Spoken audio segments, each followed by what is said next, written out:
तो hello friends, this is Agrawal and welcome to the learn science with Yash. और कैसे हैं आप सब? देखो बच्चों, हमारा लगभग फिजिक्स पूरा खत्म हो चुका है और लगभग क्या खत्म ही हो गया।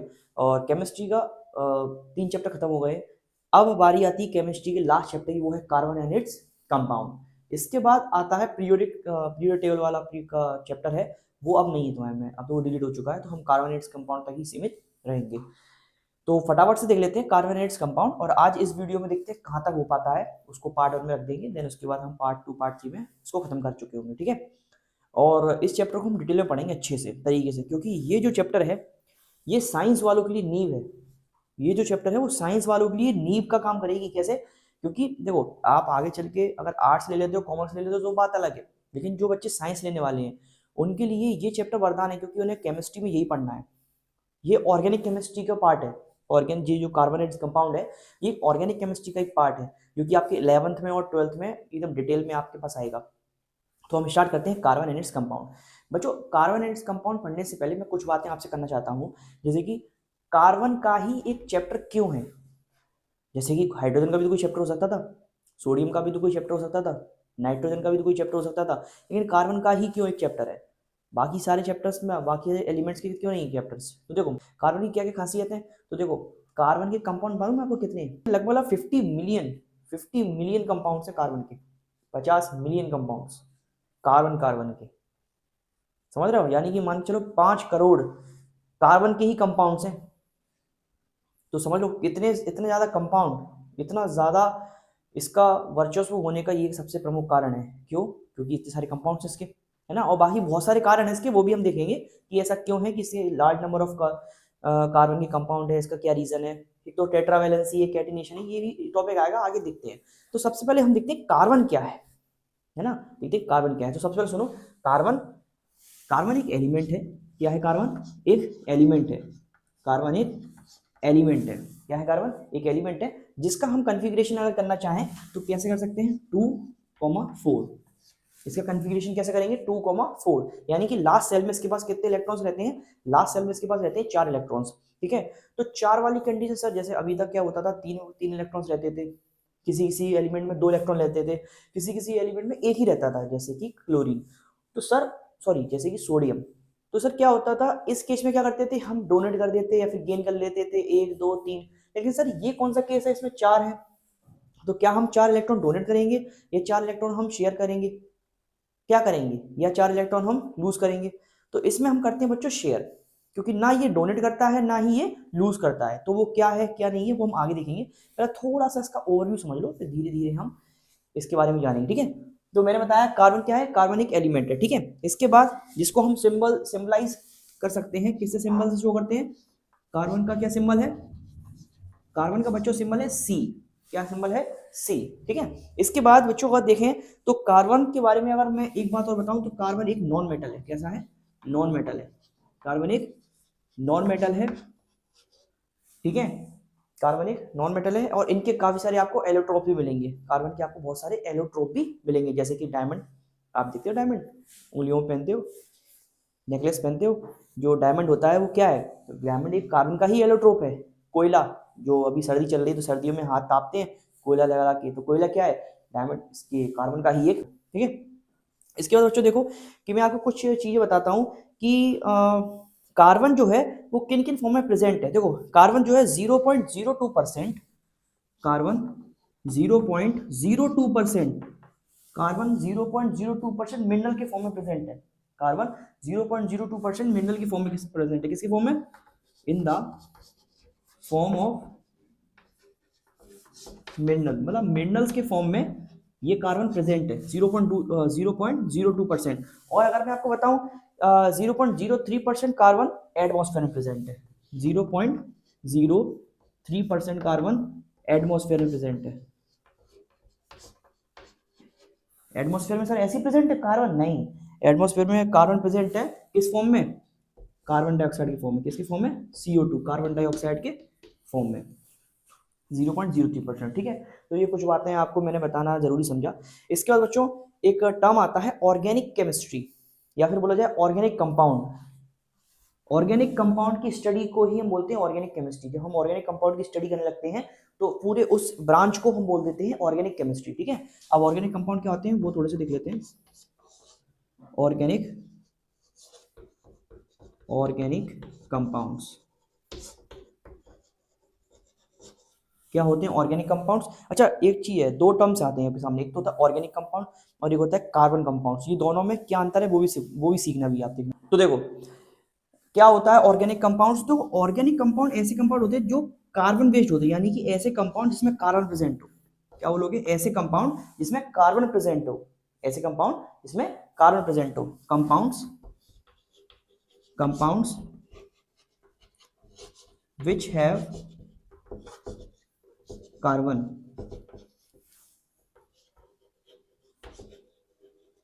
in it,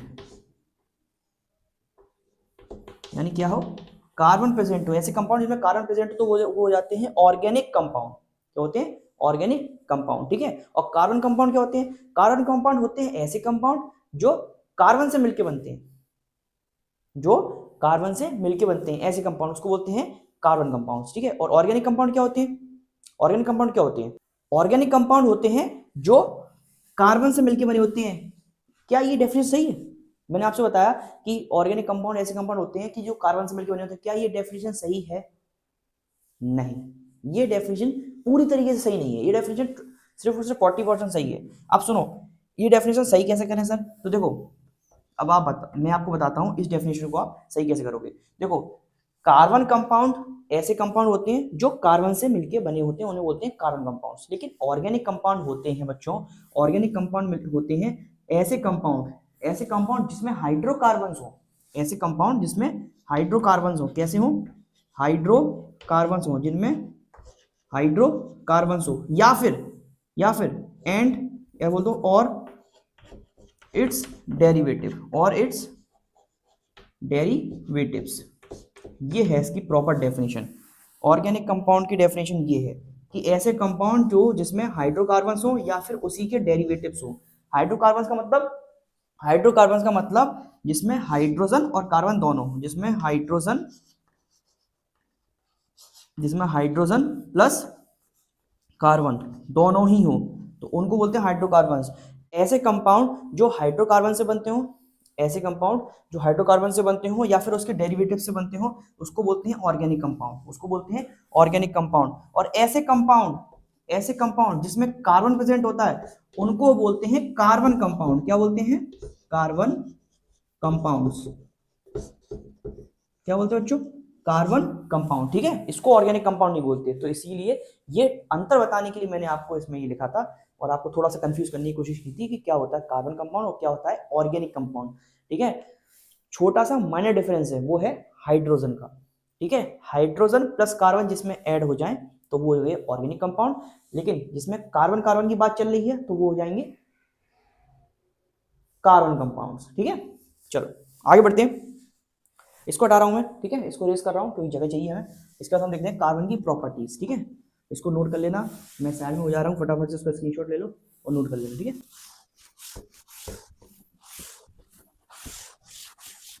अब देख लो properties of carbon compound, carbon compounds की, यानी बोला जाए कार्बन कंपाउंड्स की प्रॉपर्टीज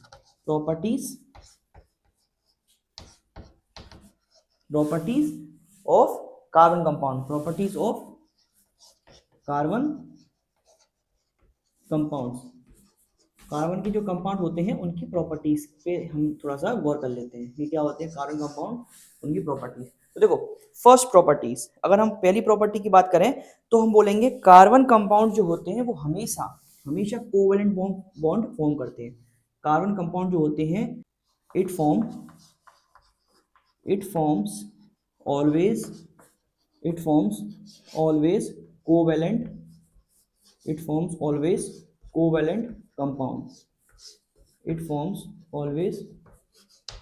कंपाउंड।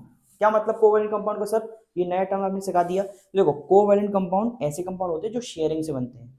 ऐसे कंपाउंड्स जो शेयरिंग से बनते हो, ऐसे कंपाउंड जो इलेक्ट्रॉन की शेयरिंग से बनते हो, उन कंपाउंड को बोलते हैं कोवैलेंट कंपाउंड, ठीक है। तो कार्बन कंपाउंड में ऐसा क्या है कि ये शेयरिंग से बनते हो।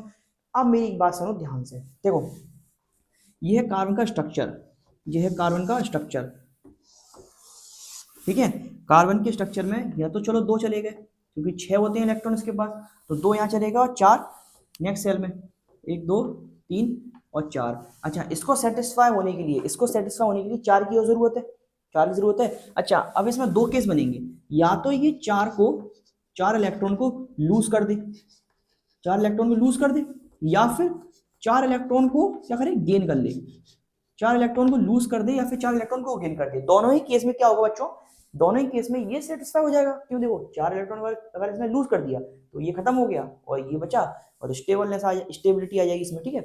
लेकिन अगर 4 इलेक्ट्रॉन ये गेन कर ले तब भी इसके पास 8 हो जाएंगे और ये कंप्लीट हो जाएंगी, इसकी भी स्टेबिलिटी इसमें आ जाएगी। अब ये बताओ ये करेगा क्या। अब सुनो मेरी बात, ये क्या करेगा, 4 इलेक्ट्रॉन लूज नहीं करेगा। 4 इलेक्ट्रॉन सर क्यों लूज नहीं करेगा, वो सुनो मेरे ध्यान से बात। देखो 4 इलेक्ट्रॉन लूज करने के लिए, जैसे कि अगर इसको 4 इलेक्ट्रॉन लूज करने हैं तो 4 इलेक्ट्रॉन लूज करने के लिए इसको इतनी ज्यादा लार्ज अमाउंट की एनर्जी देनी पड़ेगी, जो कि क्वाइट इम्पॉसिबल, ठीक है।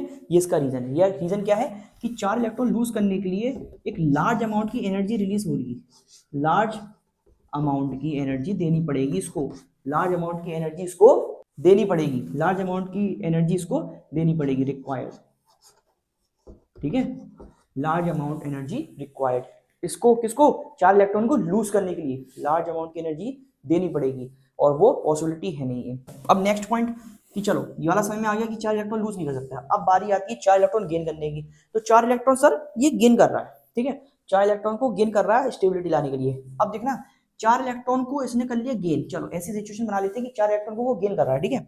तो 4 इलेक्ट्रॉन को गेन करने से क्या हुआ, 1 2 3 और 4, ये 4 इलेक्ट्रॉन चलो इस पे आ गए, ठीक है। तो आप एक बात बताओ, 4 इलेक्ट्रॉन इस पे आ गए, ठीक है, ऑलरेडी 6 इलेक्ट्रॉन्स थे, 4 और आ गए, तो कितने इलेक्ट्रॉन्स हो गए, इलेक्ट्रॉन हो गए टोटल 10, ठीक है। लेकिन प्रोटॉन कितने हैं, प्रोटॉन तो भैया उतना ही है ना, 6, प्रोटॉन तो 6 ही है ना। तो आप ये बोल सकते हो कि 6 प्रोटॉन के पास, 6 प्रोटॉन के पास ये 10 इलेक्ट्रॉन झेलने की ताकत नहीं है, 6 प्रोटॉन के पास ये 10 इलेक्ट्रॉन झेलने की ताकत नहीं है, ठीक है, इसको होल्ड नहीं कर सकता। ये जो 6 प्रोटॉन है ये 10 इलेक्ट्रॉन को होल्ड नहीं कर सकता, ये क्वाइट इम्पॉसिबल है। इस वजह से ये वाला कंडीशन भी नहीं सेटिस्फेक्शन देता है, ये वाला कंडीशन भी फुलफिल नहीं होती, यानी कि 4 इलेक्ट्रॉन गेन नहीं कर सकता, 4 इलेक्ट्रॉन लूज भी नहीं कर सकता और 4 इलेक्ट्रॉन गेन भी नहीं कर सकता, ठीक है। बात समझ में आ रही है, ठीक है। तो क्या बताया मैंने आपको, पहला कि ये फॉर्म करता है कोवेलेंट बॉन्ड, ठीक है। अब मैंने आपको पहले तो ये समझा दी कि 4 इलेक्ट्रॉन लूज नहीं कर सकता, 4 इलेक्ट्रॉन गेन नहीं कर सकता, तो सर ये करेगा क्या, नहीं गेन कर रहा नहीं लूज कर रहा है, तो सुनो ये क्या करेगा, ये करेगा शेयरिंग। क्या करेगा ये, शेयरिंग, ये करेगा शेयरिंग। कार्बन क्या करेगा, कार्बन करेगा शेयरिंग शेयरिंग करेगा 4 इलेक्ट्रॉन्स की, ये अपने 4 इलेक्ट्रॉन्स की करेगा, शेयर करेगा। ये कहेगा कि एक काम करो, जैसे कि हाइड्रोजन है तो 4 हाइड्रोजन से ये कहेगा कि आप एक काम करो, सब लोग आ जाओ, तुम 4 लोग मिलके आ जाओ, तुम्हें एक एक की जरूरत है और मुझे 4 की जरूरत है, तो 4 हाइड्रोजन आ जाएंगे, उन सबको वो एक एक से शेयर कर लेगा, तो उसको भी 4 मिल गए, ठीक है, और हाइड्रोजन को भी एक एक मिल गया। तो ऐसे करके बनाता है ये मीथेन।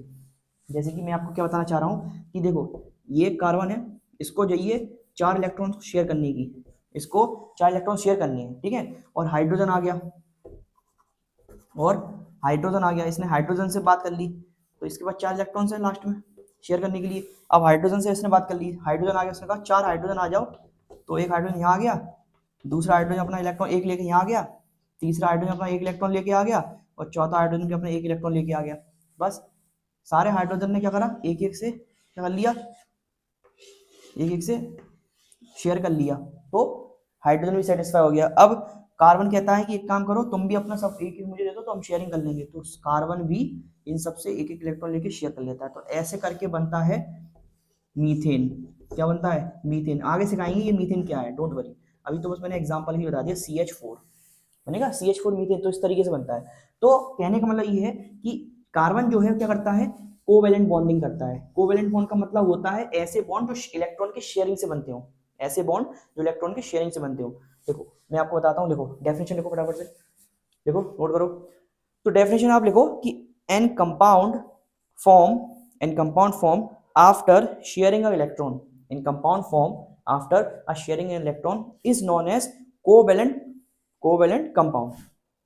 ऐसे कंपाउंड जो इलेक्ट्रॉन की शेयरिंग से बनते हो ऐसे कंपाउंड को बोलेंगे कोवेलेंट कंपाउंड, ठीक है। और लिखो इसके बाद और लगा लिखो, bond formed after sharing of electron, क्या लिखोगे, bond form after sharing of electron, यानी कि इलेक्ट्रॉन की शेयरिंग से जो बॉन्ड बनते हैं उनको बोलेंगे कोवेलेंट बॉन्ड, उनको बोलेंगे कोवेलेंट बॉन्ड। ये तो हो गया कोवेलेंट कंपाउंड जो इलेक्ट्रॉन की शेयरिंग से बनते हो, ठीक है, तो वो यही कोवेलेंट कंपाउंड। और ऐसे ही आप बोल दो कि ऐसे बॉन्ड जो इलेक्ट्रॉन के शेयरिंग से बनते हो उन्हें कोवेलेंट बॉन्ड बोल देंगे। बस कुछ नहीं है, कंपाउंड हटा के बॉन्ड लगा देना तो वही डेफिनेशन हो जाएगी, ठीक है। तो इतना समझ में आ गया पहला पॉइंट, ये पहली प्रॉपर्टी है। पहली प्रॉपर्टी क्या है कि ये क्या करता है, हमेशा कोवेलेंट बॉन्ड फॉर्म करता है, ठीक है। अब इसको मैं रेस कर दूं, इसको समझाने के लिए मैंने इतना आपको लिखा। देखो कार्बन चैप्टर बहुत अच्छा चैप्टर है, बहुत आपका स्टार्टिंग है, ऑर्गेनिक केमिस्ट्री की नींव है, तो हमें बहुत अच्छे से पढ़ना चाहिए। जल्दी जल्दी में वन शॉट में पढ़ाने से कोई मतलब नहीं है, वन शॉट में पढ़ा दूँ कुछ समझ में नहीं आएगा, लेकिन ये चीज़ डिटेल में पढ़ाऊंगा मैं तो आपको बहुत अच्छे से चीज़ समझ में आएंगी और बहुत अच्छे से आप कर पाओगे, है ना। तो इसके पार्ट बहुत ज़्यादा बनेंगे, मुझे ऐसा लग रहा है। चलो इसके बाद दूसरी प्रॉपर्टी इसकी है बच्चों, दूसरी प्रॉपर्टी इसकी है कि कार्बन हमेशा क्या फॉर्म करता है, tetravalency. Carbon is tetravalent, carbon tetravalency form करता है, तो क्या बोलेंगे, कार्बन इज टेट्रावैलेंट, टेट्रावैलेंट। वो जो टेट्रावैलेंट का मीन्स क्या होता है, टेट्रावैलेंट का मीन्स होता है, क्या होता है कि वो 4 इलेक्ट्रॉन को शेयर करता है, इसके पास 4 इलेक्ट्रॉन्स होते हैं, इसकी बैलेंस शेल में 4 इलेक्ट्रॉन होते हैं, इसीलिए उसको बोलते हैं कार्बन क्या है, एक टेट्रावैलेंट है, क्योंकि इसके बैलेंस शेल में क्या है, 4 इलेक्ट्रॉन्स है, ठीक है। इतनी समझ में आ रही है। चलो पहला ये दूसरा पॉइंट भी हो गया। इसके बाद तीसरा पॉइंट है सेल्फ लिंकिंग का, तीसरा पॉइंट है सेल्फ लिंकिंग, तीसरा पॉइंट है सेल्फ लिंकिंग। देखो सेल्फ लिंकिंग का मीन्स होता है कि कार्बन जो है, कार्बन क्या है, कार्बन के पास एक ऐसी शक्ति है, कार्बन के पास एक ऐसी शक्ति है कि वो किसी का इंतजार नहीं करता। वो कहता है कि अगर कोई हमसे शेयर करना चाहता है तो ठीक है, नहीं तो हमारे परिवार के हमारे भैया हैं, मौसा ताऊ के लड़के, वही आएंगे और हम उनसे ही क्या कर लेंगे, शेयर कर लेंगे, क्या कर लेंगे, उनसे ही शेयर कर लेंगे। कार्बन क्या कहता है, कार्बन कहता है अपने रिश्तेदारों से कहता है कि आप सभी आए और हमसे क्या कर लें, हमसे बॉन्डिंग बना लें। यानी कि कार्बन क्या करता है, कार्बन से ही बॉन्ड बना लेता है, कार्बन से ही सेल्फ लिंकिंग कर लेता है, तो इसीलिए बोलते हैं सेल्फ लिंकिंग। नेक्स्ट प्रॉपर्टी है सेल्फ लिंकिंग, यानी कि कार्बन क्या कहेगा कि आ जाओ, कितने भी कार्बन आ जाओ, हम आपस में लिंक कर लेंगे, हम आपस में एक दूसरे से लिंक कर लेंगे, तो इतने करके कितने भी बॉन्ड बना सकता है, कितनी भी लंबी चेन बना सकता है, कितनी भी लंबी ब्रांच बना सकता है, कितनी भी लंबी रिंग बना सकता है, तो ठीक है। तो इसका मतलब होता है सेल्फ लिंकिंग। सेल्फ लिंकिंग इस प्रॉपर्टी को बोलते हैं कैटिनेशन। सेल्फ लिंकिंग वाली प्रॉपर्टी होती है जो सेल्फ कॉम्बिनेशन बोलते हैं, इस प्रॉपर्टी को ही हम बोलते हैं कैटिनेशन। क्या बोलते हैं, कैटिनेशन। यानी कि दिस प्रॉपर्टी कौन सी प्रॉपर्टी, सेल्फ लिंकिंग की प्रॉपर्टी, दिस प्रॉपर्टी वो इज, इसको क्या बोलते हैं, कैटिनेशन। क्या बोलते हैं, कैटिनेशन, ठीक है। ये तो मैं प्रॉपर्टी बता रहा हूं कार्बन कंपाउंड्स की, और इन्हीं प्रॉपर्टी की वजह से कार्बन इतना खास है, इन्हीं जो प्रॉपर्टी में लिखवा रहा हूं, यही प्रॉपर्टी की वजह से कार्बन इतना ज्यादा खास है। और जैसे जब से कोई क्वेश्चन आए ना आपके पास, ये उसमें ये पूछे आपसे कि वाई कार्बन है लार्ज नंबर ऑफ कंपाउंड, तो इन प्रॉपर्टीज को आप लिख सकते हो, ठीक है, इन प्रॉपर्टीज को लिख देना, तो वही आंसर आप इसमें कर।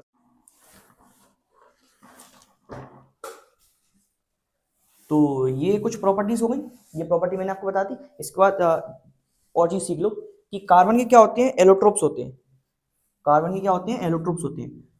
4th नंबर पे मैं ये लिख सकता हूं कि कार्बन के पास कुछ एलोट्रोप्स होते हैं, carbon have some allotropes,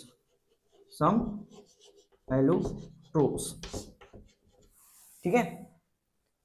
allotropes का मतलब क्या होता है, एलोट्रोप्स का मतलब होता है बच्चों कि different physical form of any element, मतलब कोई भी एलिमेंट का वो डिफरेंट फिजिकल फॉर्म्स में हो, यानी कि वो उसकी केमिकल प्रॉपर्टी सेम हो लेकिन वो फिजिकल फॉर्म में डिफरेंट हो, ठीक है।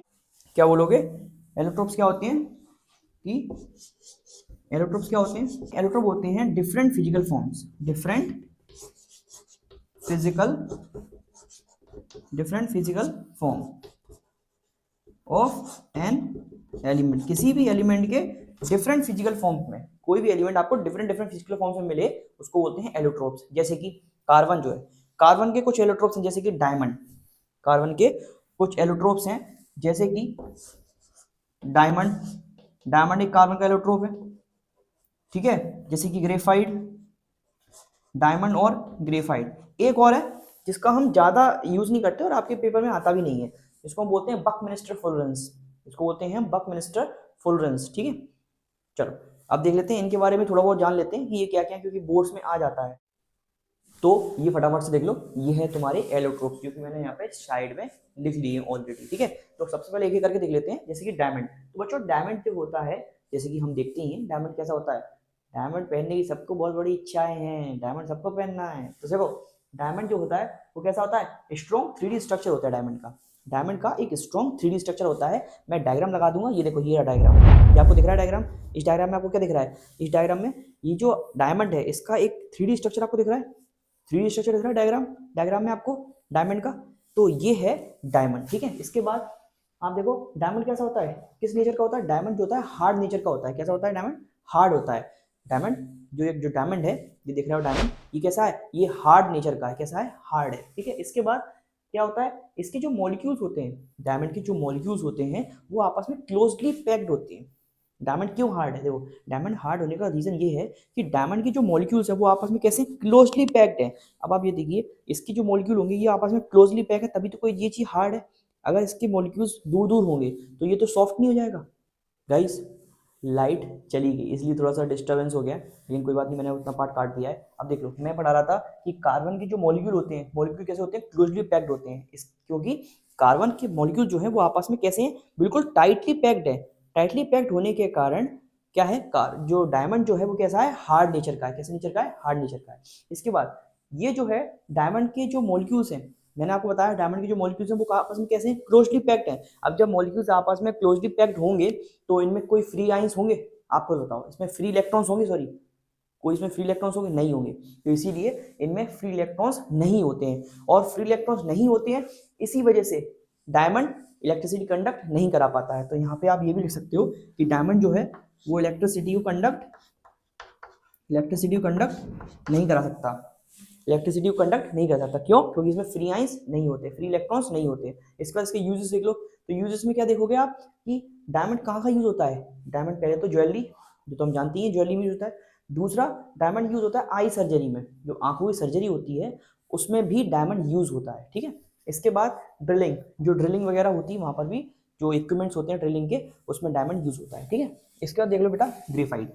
ग्रेफाइट जो होता है, ग्रेफाइट का होता है 2D शीट जैसा स्ट्रक्चर। ये जो ग्रेफाइट देख रहे हो, ये जो स्ट्रक्चर आप देख रहे हो कैसा है, ये 2D शीट लाइक स्ट्रक्चर है, ठीक है। तो ऐसा स्ट्रक्चर होता है ग्रेफाइट का। इसके बाद क्या है, ग्रेफाइट जो होता है ये फॉर्म होता है वीक फोर्स ऑफ अट्रैक्शन के कारण। ग्रेफाइट कैसे फॉर्म होता है, वीक फोर्स ऑफ अट्रैक्शन के कारण ग्रेफाइट फॉर्म होता है, ध्यान रखना। अच्छा एक चीज बता देता हूँ मैं, एडिशनल इन्फॉर्मेशन आपको दे देता हूँ। ये जो वीक फोर्स ऑफ अट्रैक्शन है, इस वीक फोर्स ऑफ अट्रैक्शन को बोलते हैं हम वैन डर वाल फोर्स। क्या बोलते हैं, वैन डर वाल फोर्स, वैन डर वाल फोर्स। ये कैसा है, ये वीक फोर्स है, आपको इसके बारे में ज़्यादा नहीं जानना है। हायर हायर स्टेट मतलब जो हायर क्लासेस हैं उसमें आप इसके बारे में और स्टडी करोगे। बाकी आपको सिर्फ इतना जानना है कि ये जो ग्रेफाइट है ये फॉर्म होता है वीक फोर्स ऑफ अट्रैक्शन के कारण, और जो वीक फोर्स है उसको बोलते हैं वैन डर वाल फोर्स, ठीक है। बस इतना, और कुछ नहीं, ठीक है बच्चों। इसके बाद आप देखोगे कि जो ग्रेफाइट है, ग्रेफाइट की जो मॉलिक्यूल, अभी जो मैंने आपको ग्रेफाइट दिखाया, ये जो ग्रेफाइट है इसके जो मॉलिक्यूल्स हैं इसके बीच में लार्ज गैप होता है। कैसा होता है, बहुत ज्यादा लार्ज गैप होता है, ठीक है। अच्छा लार्ज गैप है, लार्ज गैप है तो इसमें इलेक्ट्रॉन्स कैसे होंगे, फ्री होंगे, है ना। तो इसीलिए क्या लिख दिया यहाँ पर, फ्री इलेक्ट्रॉन्स हैं। अच्छा एक चीज और यहाँ से, एक चीज समझ में आती है कि अगर इलेक्ट्रॉन्स फ्री हैं, अगर इलेक्ट्रॉन्स फ्री हैं तो ये इलेक्ट्रिसिटी कंडक्ट कराएगा, इलेक्ट्रिसिटी कंडक्ट कराएगा। और मेरे ऊपर आपको विश्वास नहीं है तो आप एक काम कर सकते हो, आप जो पेंसिल है उसकी निब निकालना, उसकी निब अच्छी से निकालना लंबी करके, और जो घर में जो सॉकेट होता है ना जिसमें आप चार्जर प्लग करते हो उसमें डाल देना, पता चल जाएगा। ये करना मत, ठीक है, ये घर पे बिल्कुल मत करना, समझ रहे हो, खेल हो जाएगा नहीं तो। ये क्या है, इसमें फ्री इलेक्ट्रॉन्स की वजह से इसमें इलेक्ट्रिसिटी कंडक्ट होती है, तो इसीलिए ग्रेफाइट जो है तो नॉन मेटल, कार्बन का ही एलोट्रोप है और नॉन मेटल भी है, लेकिन फिर भी इलेक्ट्रिसिटी कंडक्ट इसमें होती है, इसलिए ये एक एक्सेप्शन है। क्या ये केमिस्ट्री के अंदर एक एक्सेप्शन है, एक्सेप्शन है ये, ठीक है। नॉन मेटल होने के बावजूद भी ये इलेक्ट्रिसिटी कंडक्ट करा रहा है, ठीक है। इसके बाद इनके यूजेस देख लो। इसकी यूजेस में क्या देखोगे आप, पहले ही किसमें यूज होता है, इलेक्ट्रोड में। कौन से इलेक्ट्रोड, दो इलेक्ट्रोड आपने पढ़े, एनोड और कैथोड, उनमें यूज होता है ग्रेफाइट, ग्रेफाइट से ही बनते हैं। देन उसके बाद सेल, जो आपकी घड़ियों में सेल होते हैं उसमें ग्रेफाइट यूज होता है, जो बैटरी होती है उसमें भी यूज होता है। इसके बाद पेंसिल, जो मैंने आपको बताया, आप जो पेंसिल से लिखते हो ना, HB पेंसिल होती है, उसकी जो निब होती है वो ग्रेफाइट, प्योर ग्रेफाइट से नहीं बनती है, वो कहते हैं ग्रेफाइट, लेकिन प्योर ग्रेफाइट से नहीं बनती है, लेकिन फिर भी उसमें ग्रेफाइट यूज होता है, ठीक है। तो ये था एलोट्रोप के बारे में आपको बता दिया, डायमंड और ग्रेफाइट, ठीक है। इसके बाद एक और एलोट्रोप होता है जिसके बारे में आपको ज्यादा स्टडी नहीं करनी है, ज्यादा कुछ जानना नहीं है, वो है बकमिंस्टर फुलरेंस।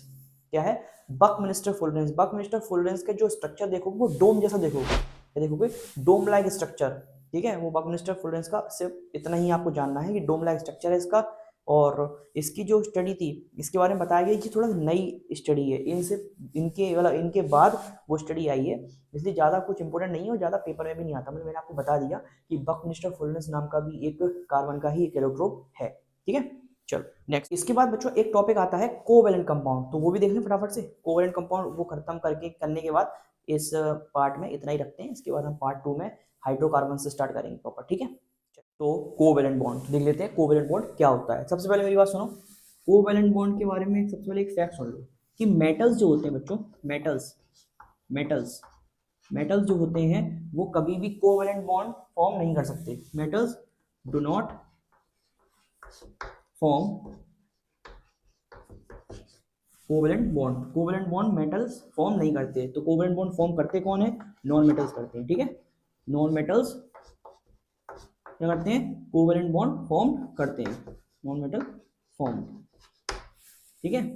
मैं लिख रहा हूँ metal do not form covalent bond और मेटल फॉर्म कोवेलेंट बॉन्ड, ठीक है। तो सबसे पहली बात तो ये सुन लो कि मेटल नहीं करते हैं और नॉन मेटल्स करते हैं, ठीक है। इसके बाद बच्चों देखो चीज क्या है कि कोवेलेंट बॉन्ड जो है 3 तरीके से होती है, 3 टाइप्स हैं इसके, बेसिकली 3 टाइप्स हैं इसके, 3 टाइप्स हैं इसके। 3 टाइप्स कौन कौन से हैं, एक तो अगर सिंगल इलेक्ट्रॉन की शेयरिंग हो रही है तो सिंगल बॉन्ड, सिंगल इलेक्ट्रॉन की शेयरिंग हो रही होती है तो क्या बोलते हैं, सिंगल कोवेलेंट बॉन्ड।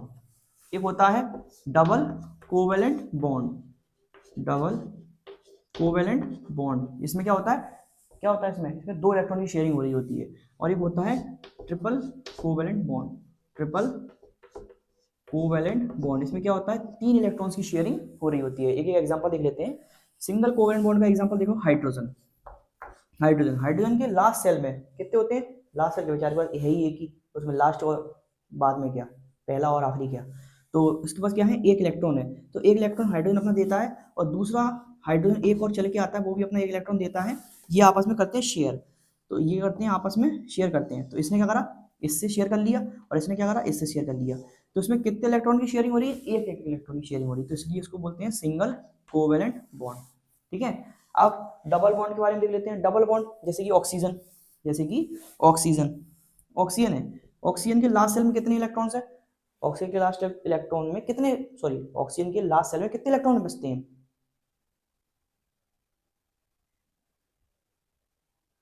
6 बचते हैं। तो ऑक्सीजन के लास्ट सेल में कितने होते हैं, 6 बचते हैं। तो 6, 1 2 3 4 5 6, ठीक है। और दूसरा एक इलेक्ट्रॉन आता है, गाइस लाइट आ गई है, ठीक है। अब देख लेते हैं अच्छे से, आपको अच्छी चीज समझ में आ रही है, दिखाई दे रही होगी। अब एक काम करते हैं, ये वाली लाइट को हम बंद कर देते हैं जिससे कि ये वाला फोकस कम हो जाएगा। तो अब ठीक है, अब से दिख रहा है। चलो इसका देखो, ये जो ऑक्सीजन है, ऑक्सीजन के क्या है, ये ऑक्सीजन के लास्ट में 6 इलेक्ट्रॉन्स हैं, 6 इलेक्ट्रॉन बचते हैं। तो 6 इसके पास और 6 दूसरे वाले के पास भी, तो 1 2 3 4 5 और 6।